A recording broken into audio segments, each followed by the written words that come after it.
Ladies and gentlemen, boys and girls, welcome to another Mr. Doctor Who Fan 13 Doctor Who DVD review.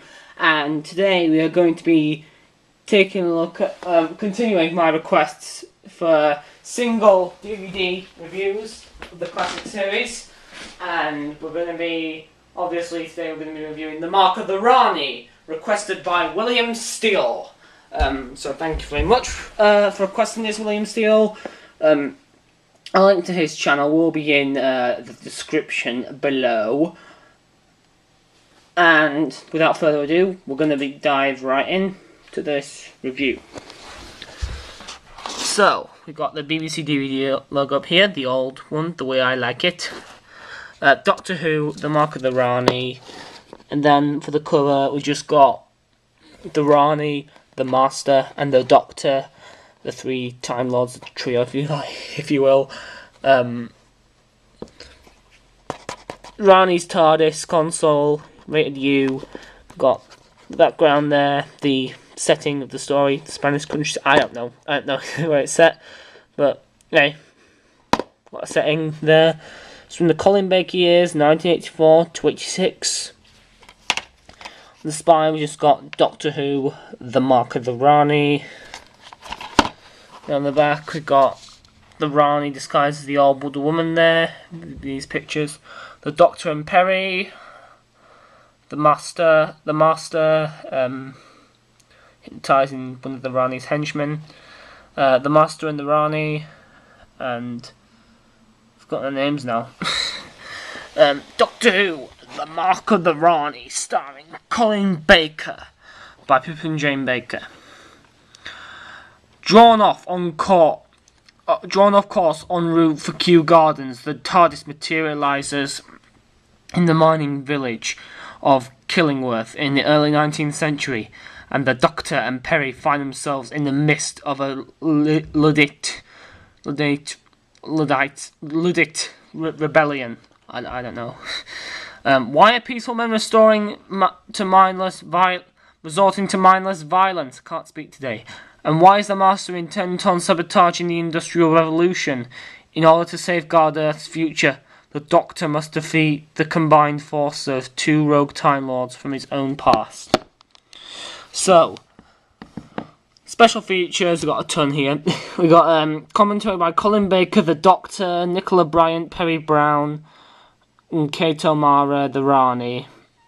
Laws and Luddite's cast and actors and crew recall the making of The Mark of the Rani in this specially shot documentary featuring Colin Baker, Nicola Bryant, Kate O'Mara, and Gary Cady, Luke. Writers Pippin Jane Baker, script editor Eric Saywood, and composer Jonathan Gibbs. Deleted scenes, nearly 10 minutes of additional material from an early edit of Part 1. Now and then, a short film featuring the Bliss Hill Victorian town location, Playing with Time, an interview with the story's composer Jonathan Gibbs. Blue Peter, a short film from 1978 exploring the history of Iron Bridge, Gorge and Bliss Hill. I don't know how to pronounce this stuff. Saturday Superstore.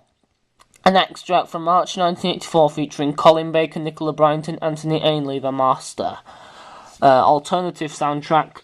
The option to review Part 1 with a partially composed original music score by John Lewis.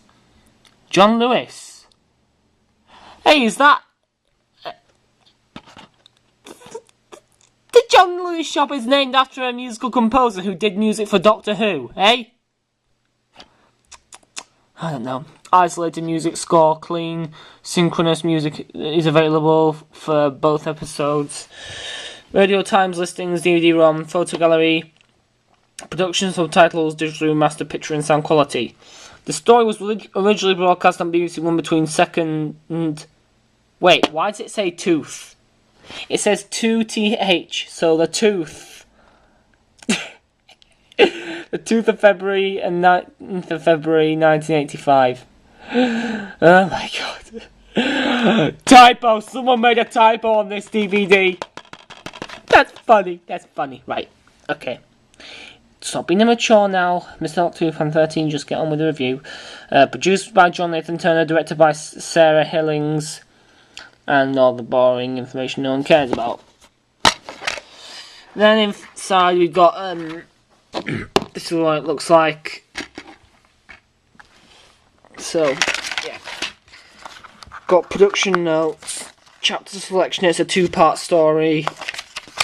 Inside we've got information on people do commentary and special features, so you know the details and all that good stuff.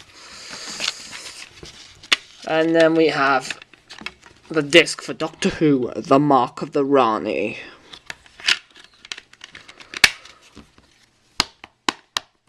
Okay. What do I think of The Mark of the Rani? I like it. Honestly, I like it. It's definitely Pip and Jane Baker's best attempt at a Doctor Who script, because other than this and Part 14 or Part 2 of The Ultimate Foe, The Trial of a Time Lord, they can't write Doctor Who for shit. I mean, Terror of the Vervoids was just god-awful. Or bad. Time in the Rani was an abomination. And Ultimate Foe, second half was okay. It was pretty good. This, however, was actually a really entertaining story. Introduced the Rani, who would later become one of the most famous villains in Doctor Who history, classic history. And a lot of people today want her back in the revived series, which I'd like to see. Done by a better writer, though, other than Pip and Jane Baker. Anyway, the Master makes a return. Anthony Ainley is great as always. Very underrated as the Master, actually. A lot of people don't really like Anthony Ainley. But I like him because he's kind of similar to Roger Delgado. But then again, that's probably why a lot of people don't like him. But he looks and sounds similar. And acts, actually, I think, very similar to Roger Delgado's Master.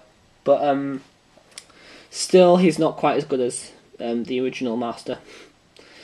It's still good enough, though. I think he's underrated.